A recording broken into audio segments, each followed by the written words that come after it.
1414. அப்போது இந்தியாவின் மீது பெரும் படையெடுப்பு நடத்தியவர் தைமூர். அவர் தில்லியை கொள்ளையடித்துச் சென்ற பிறகு நாட்டில் குழப்பம் நிலவியது.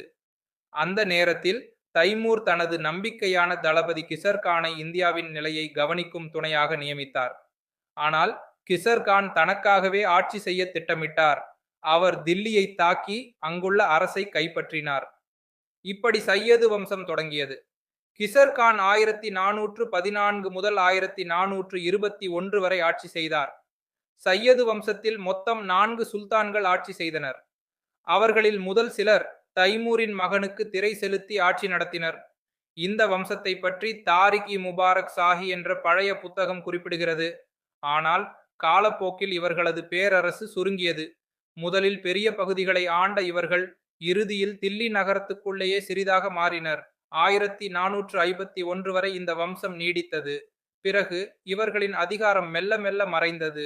இப்படி சையது வம்சம் இந்தியாவின் வரலாற்றில் ஒரு சிறிய ஆனால் முக்கியமான அத்தியாயமாக இருந்தது. இப்போ நீங்க பார்த்த வீடியோ மாதிரியே நம்ம ஆப்ல ஒரு அனிமேஷன் ஸ்டோரி சீரிஸே வந்து கொடுத்துருக்கோம். பிளே ஸ்டோர்ல நம்மளோட குயிக் லேர்னிங் ஃபார் ஆல் இந்த நேம்ல வந்து இருக்கும். இதை வந்து லாகின் பண்ணிக்கோங்க. முதல்ல ஹோம் பேஜ் இந்த மாதிரி தான் இருக்கும். இதில் அந்த ஸ்டோர் ஆப்ஷனுக்குள்ள வந்து போங்க. ஸோ வரிசையாக எல்லா சீரிஸும் இருக்கும். இதில் வந்து டிஎன்பிஎஸ்சி அனிமேஷன் ஸ்டோரிஸ் இதுக்குள்ள வந்து போங்க. இதில் அந்த கண்டென்ட்டுக்குள்ள வந்து போங்க.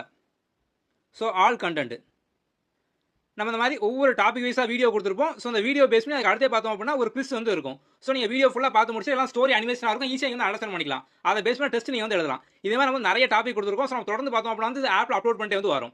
ஸோ நீங்கள் எல்லாமே பார்த்தோம் அப்படின்னா ஒவ்வொரு வீடியோக்கு அப்புறம் அதை பேஸ் பண்ண குவிஸும் வந்து இருக்கும். ஸோ நீங்கள் வந்து ஈஸியாக பார்த்தோம் அப்படின்னா வந்து ஒவ்வொரு டாப்பிக்கும் ஸ்ட்ராங்காக வந்து படிச்சு முடிச்சிடலாம். நம்ம வேலிடியும் பார்த்தோம் அப்படின்னா வந்து ஃப்ளெக்சிபிளாக வந்து கொடுத்துருப்போம். 1 மந்த் 3 மந்த் 6 மந்த் இந்த மாதிரி இருக்கும். உங்களுக்கு எது வேணுமோ நீங்கள் எதுவும் சூஸ் பண்ணிக்கலாம். ஓகே.